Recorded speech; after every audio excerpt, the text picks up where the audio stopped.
extraordinário. A menina que proveu sua vida passada. Há casos que desafiam tudo o que acreditamos sobre a existência. Histórias tão detalhadas e consistentes que deixam até os mais céticos em silêncio. Entre esses relatos, um se destaca por sua precisão e pelas provas que o acompanham. O caso da menina Purnima Ekanayake, uma criança do Sri Lanka que, aos 9 anos, afirmava se lembrar de uma vida anterior e apresentava evidências impressionantes para sustentar cada palavra. Era o ano de 1996. Em uma pequena aldeia do interior do Sri Lanka, uma comunidade tranquila vivia sua rotina comum quando algo começou a chamar a atenção. Uma menina, nascida em uma família simples, começou a afirmar que não pertencia àquele lugar. Dizia que sua verdadeira casa ficava a muitos quilômetros dali, do outro lado do rio, perto do templo de Kelaniya.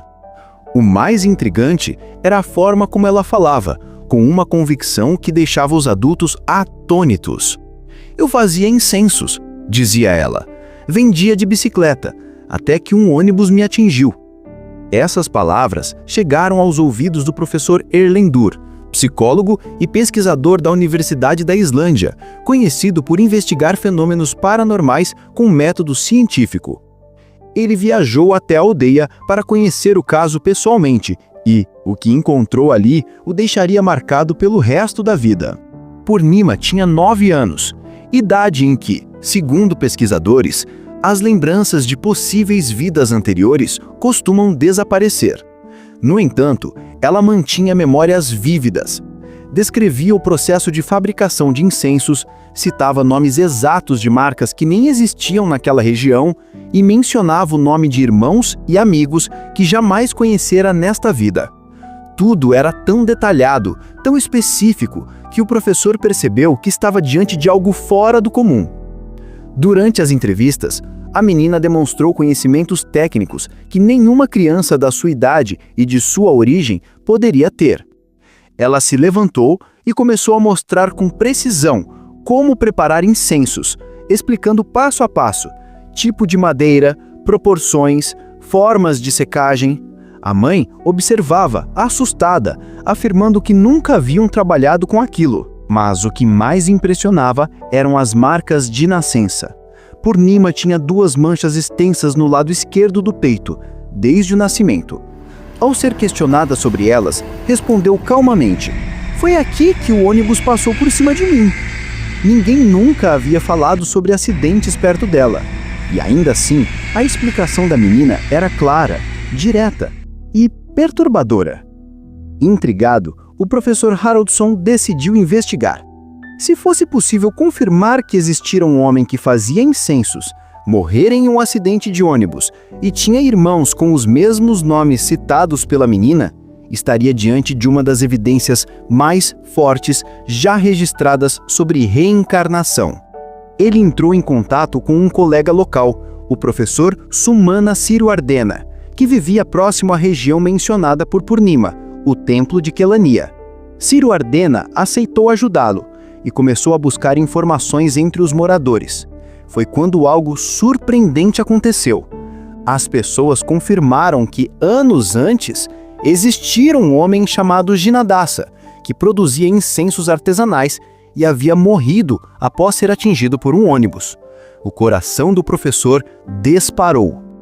Ainda mais espantoso era o fato de que Jinadasa tinha irmãos chamados Vigarati e Chandadasa, exatamente como a menina havia dito. Siruardena foi até a fábrica de incensos da família, fingindo ser um comprador. Conversou com o dono, Vigarati, que revelou detalhes do acidente e confirmou que o irmão morrera com ferimentos graves no lado esquerdo do peito, exatamente onde Purnima possuía suas marcas de nascença.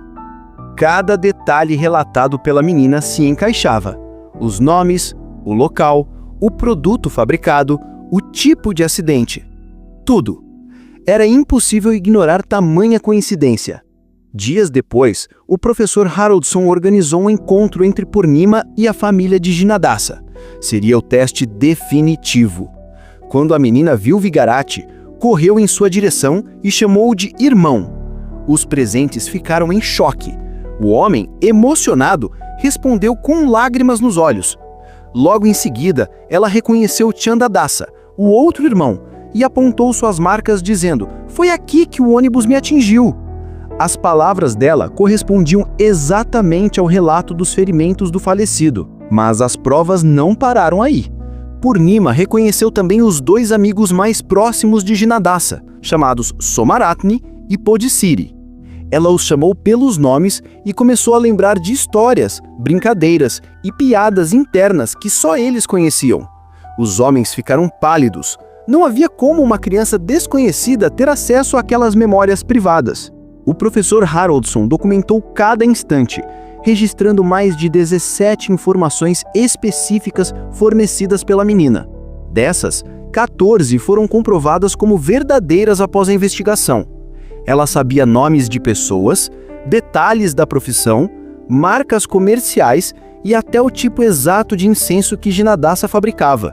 Além disso, apresentava hábitos e preferências idênticos aos dele, incluindo gosto por certos alimentos e uma forte aversão a ônibus, que a deixava em pânico.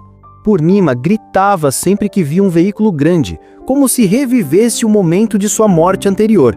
Sua família, confusa, não entendia de onde vinha esse medo, até que os fatos se encaixaram. Outro dado chamou a atenção. Jinadasa faleceu em setembro, e Purnima nasceu exatamente 2 anos depois, no mesmo mês. Os pesquisadores começaram a perceber um padrão, coincidências demais para serem ignoradas. O professor Haroldson analisou o caso com o máximo de rigor. Verificou registros de viagens, conexões familiares, conhecidos em comum, e descobriu que as duas famílias jamais haviam se encontrado. Viviam a 200 quilômetros de distância, em contextos sociais completamente diferentes. Não havia qualquer possibilidade de troca de informações entre elas. Ao reunir os dados, o pesquisador percebeu que estava diante de algo extraordinário. A ciência sempre se mostrou cética em relação à reencarnação. Mas, diante de evidências tão consistentes, Haroldson descreveu o caso de Purnima como um dos mais sólidos já documentados. Ele percebeu também um padrão curioso em diversos estudos semelhantes. Crianças que afirmam se lembrar de vidas passadas costumam ter mortes traumáticas em suas existências anteriores. Essas experiências intensas parecem deixar uma marca profunda na consciência, tornando mais fácil o acesso a memórias antigas. Além disso, muitas dessas crianças demonstram gostos e comportamentos ligados à vida anterior, algo que desaparece gradualmente à medida que crescem. No caso de Purnima, suas lembranças começaram a se enfraquecer por volta dos 9 anos, quando a personalidade atual passou a se firmar. Era como se duas identidades coexistissem por um tempo, até que apenas uma permanecesse. Pesquisadores como Ian Stevenson e Jim Tucker, da Universidade da Virgínia, também registraram milhares de casos parecidos, vindos de várias partes do mundo. Todos com detalhes verificáveis e coincidências que desafiam as explicações convencionais. Ao final da investigação, o professor Haroldson escreveu em seu relatório: "O que temos diante de nós ultrapassa a compreensão materialista da mente humana. A consciência parece sobreviver à morte física e encontrar novos caminhos para continuar sua jornada." O caso de Purnima permanece até hoje como uma das provas mais intrigantes de que a vida pode não terminar com a morte. E se essas histórias forem verdade, se a consciência realmente transcende o corpo, então talvez todos nós já tenhamos caminhado por estradas que hoje esquecemos, mas que um dia, de alguma forma, voltaremos a lembrar.